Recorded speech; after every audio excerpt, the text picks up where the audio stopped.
warahmatullahi wabarakatuh. Terlebih dahulu saya perkenalkan diri dulu. Nama saya adalah Zikri Ramadan dengan nomor NIM 2002001100097. Baiklah, pada hari ini saya akan memaparkan yang pertama definisi, fungsi, yang kedua adalah manfaat dari angkutan multimoda, yang ketiga adalah dasar hukum dari multimoda. Nah, yang pertama kita jelaskan dulu definisi angkutan multimoda. Nah, apa tuh angkutan multimoda? Nah, teman-teman mungkin pada nanyain. Nah, angkutan multimoda adalah angkutan barang dengan menggunakan paling sedikit dua moda angkutan yang berbeda atas dasar satu kontrak sebagai dokumen. Angkutan multimoda di satu tempat yang terimanya barang oleh badan usaha. Angkutan multimoda ke sesuatu tempat ditentukan untuk penyerahan barang kepada penerima barang. Angkutan multimoda. Nah, itu guys artinya dari angkutan multimoda. Sekarang kita ke fungsi pengangkutan multimoda. Nah, untuk fungsi pengangkutan multimoda ini sebenarnya panjang, jadi kita singkat saja. Untuk fungsi pengangkutan multimoda, nah, multimoda ini merupakan sarana yang sangat penting nih dan strategis dalam memperlancar roda perekonomian serta mempengaruhi seluruh aspek kehidupan bangsa dan negara. Pentingnya pengangkutan multimoda tersebut terlihat pada makin meningkatnya kebutuhan akan jasa angkutan multimoda bagi mobilitas orang atau barang dari seluruh pelosok tanah air. Bahkan dari dan keluar negeri. Di samping itu, pengangkutan multimoda juga berperan sebagai penunjang, pendorong, dan penggerak bagi pertumbuhan daerah yang berpotensi tetapi belum berkembang, dan upaya peningkatan dan pemerataan pembangunan serta hasil-hasilnya. Pengangkutan multimoda merupakan kegiatan yang berdimensi ekonomi, hukum, dan pendidikan. Kalau dari segi ekonomi nih, pengangkutan multimoda merupakan kegiatan bisnis yang mendorong pertumbuhan dan perkembangan kegiatan ekonomi terpadu di bidang perindustrian, perdagangan, pelayanan jasa, dan pembiayaan. Mungkin sampai sana dulu untuk fungsi dari, ya banyak juga fungsinya mungkin dari industri dan lain-lain. Nah, sekarang manfaat pengangkutan multimoda. Nah, teman-teman, ini nggak bisa dijabarin soalnya panjang. Untuk kita sebutkan poin-poinnya saja. Untuk manfaat pengangkutan multimoda, satu, kemudahan untuk pengurusan dokumen, nah, kayak gitu. Yang kedua, efisiensi dalam biaya pengangkutan. Nomor 3, keamanan dan ketertiban pengangkutan. Nomor 4, upaya untuk memajukan pariwisata. Nomor 5 adalah pengembangan sumber daya manusia. Dan yang terakhir, baiklah kita akan menjelaskan tentang dasar hukumnya. Nah, untuk dasar hukum multimoda ini ada 5. Yang pertama adalah pasal 147 ayat 1 Undang-Undang Nomor 23 Tahun 2007 tentang perkeretaapian yang merumuskan bahwa angkutan kereta api dapat merupakan bagian dari angkutan multimoda yang dilaksanakan oleh badan usaha angkutan multimoda. Yang kedua adalah pasal 50 Undang-Undang Nomor 17 Tahun 2008 tentang pelayaran yang merumuskan bahwa angkutan perairan dapat merupakan bagian dari angkutan multimoda yang dilaksanakan oleh badan usaha angkutan multimoda. Yang ketiga, pasal 187 Undang-Undang Nomor 1 Tahun 2009 tentang penerbangan yang merumuskan bahwa angkutan udara dapat merupakan bagian angkutan multimoda yang dilaksanakan oleh badan usaha angkutan multimoda. Yang terakhir adalah pasal 165 Undang-Undang Nomor 22 Tahun 2009 tentang lalu lintas dan angkutan jalan yang merumuskan angkutan umum di jalan yang merupakan bagian dari angkutan multimoda dilaksanakan oleh badan hukum angkutan multimoda. Baiklah, mungkin sekian dari saya untuk pemaparan materi hari ini. Apabila saya ada salah dalam memaparkan materinya, tolong ditambahkan. Cukup sekian dari saya. Wassalamualaikum warahmatullahi wabarakatuh. Assalamualaikum warahmatullahi wabarakatuh. Perkenalkan, nama saya Muratul Maufidah, NIM 19220182, akan melanjutkan penjelasan tentang penyelenggaraan pengangkutan multimoda.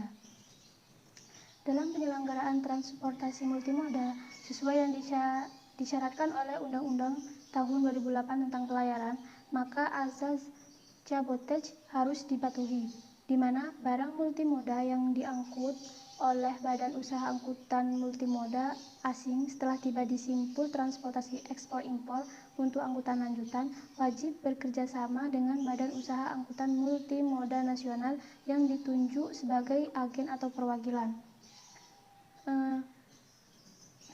Permenhub Nomor PM8 Tahun 2012 mengatur tentang penyelenggaraan dan pengusahaan angkutan multimoda.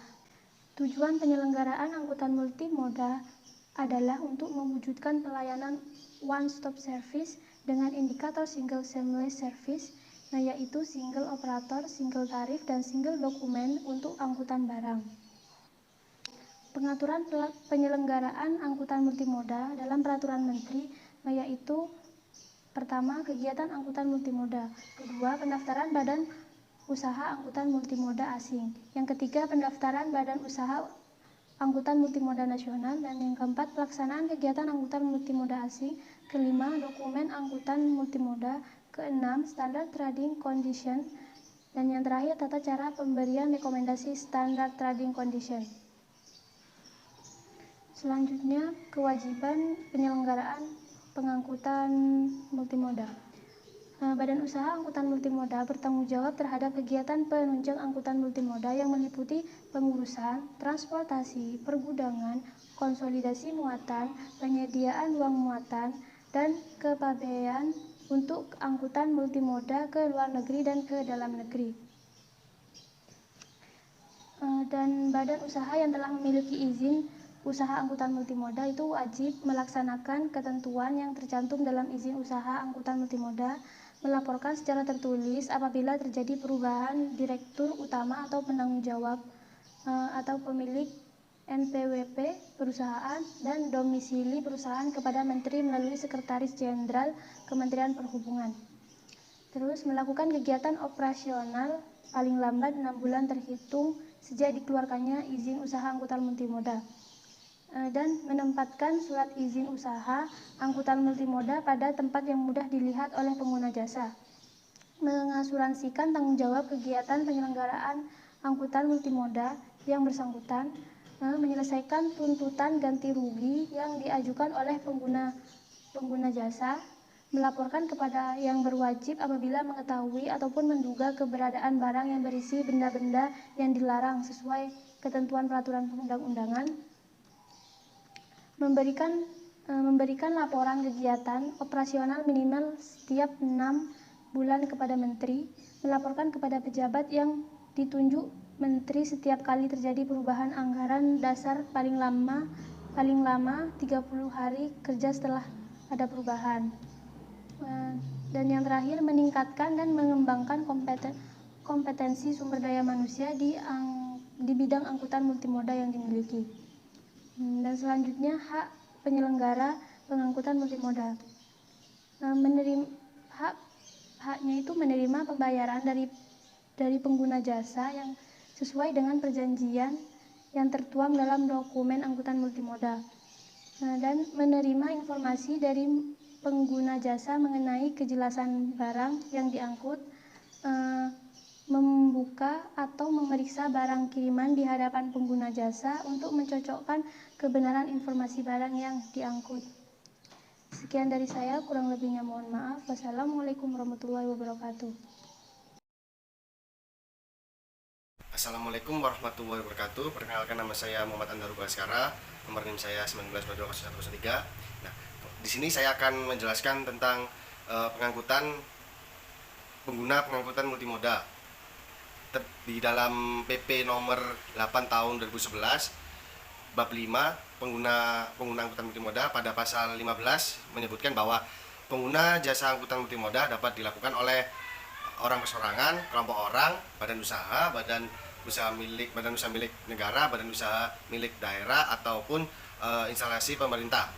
Kemudian kewajiban bagi pengguna angkutan multimoda yaitu terdapat pada pasal 16. Yang pertama, wajib membayar ongkos angkut sesuai dengan perjanjian yang tertuang dalam dokumen angkutan multimoda. Kemudian yang kedua, memberikan informasi yang benar dan akurat mengenai jenis, keadaan, jumlah, berat, dan volume barang, penandaan waktu, dan tempat barang diterima oleh badan usaha angkutan multimoda dari pengguna jasa, serta waktu dan tempat barang diserahkan kepada penerima barang yang dituangkan dalam dokumen angkutan multimoda. Kemudian yang terakhir, memberitahukan dan memberi tanda atau label sebagai barang khusus atau barang berbahaya dalam hal barang yang dikirim tanpa barang khusus atau barang berbahaya sesuai dengan konvensi internasional dan ketentuan peraturan perundang-undangan. Assalamualaikum warahmatullahi wabarakatuh. Perkenalkan, nama saya Muhammad Revan Tajuddin, nomor NIM 19220132 dari kelompok 5, tentang angkutan multimoda. Adapun hak pengguna tentang angkutan multimoda dijelaskan dalam Peraturan Pemerintah Republik Indonesia Nomor 8 Tahun 2011. Dan dalam pasal 17 diatur, adapun hak pengguna jasa angkutan multimoda sebagaimana dimaksud dalam pasal 16 mempunyai hak, yaitu yang pertama mendapatkan pelayanan sesuai ketentuan dalam dokumen angkutan multimoda. Yang kedua, mengajukan klaim untuk memperoleh ganti rugi dalam hal badan usaha angkutan multimoda yang tidak memenuhi kewajibannya sesuai dokumen angkutan multimoda. Adapun yang ketiga yaitu memperoleh informasi mengenai keberadaan barang. Dalam pasal 19 juga dijelaskan, pengguna jasa bertanggung jawab atas semua kerugian, kehilangan, dan biaya yang dikeluarkan akibat pemberian informasi yang tidak benar, tidak akurat, dan tidak lengkap. Akibat yang ditimbulkan karena penerima barang tidak bersedia menerima barang atau alamat beli barang tidak ditemukan. Semua kerugian, kerusakan, kehilangan, dan biaya yang dikeluarkan akibat yang ditimbulkan dari barang berbahaya yang tidak diberitahukan. Adapun kewajiban penerima dalam pasal 21 yaitu penerima barang angkutan multimoda wajib menerima barang dan menandatangani berita acara serah terima, membayar ongkos jasa angkutan multimoda. Dalam hal ongkos jasa angkutan merupakan beban penerima barang sesuai dengan yang tertuang dalam dokumen angkutan multimoda. Yang terakhir yaitu memberitahukan secara tertulis kepada badan usaha angkutan multimoda dalam hal barang yang diterima mengalami kerusakan atau tidak lengkap paling lambat 3 hari setelah barang diterima. Adapun hak penerima dalam pasal 22 dijelaskan yaitu penerima barang berhak mengajukan klaim badan usaha angkutan multimoda yang tidak memenuhi kewajibannya sesuai dengan dokumen multimoda. Tanggung jawab badan usaha multimoda atas kerusakan atau kehilangan barang sebagaimana yang dimaksud dalam pasal 14 yaitu diberikan dalam bentuk ganti rugi. Dalam hal kerusakan dan kehilangan terjadi kesalahan, kelalaian, atau kecerobohan badan usaha angkutan multimoda, ganti rugi sebagaimana yang dimaksud dalam pasal 23 ayat 1 diberikan paling banyak sebesar nilai barang tersebut. Mungkin itu saja dari penjelasan saya. Jika ada salah kata, saya mohon maaf yang sebesar-besarnya. Sekian dari saya. Wassalamualaikum warahmatullahi wabarakatuh.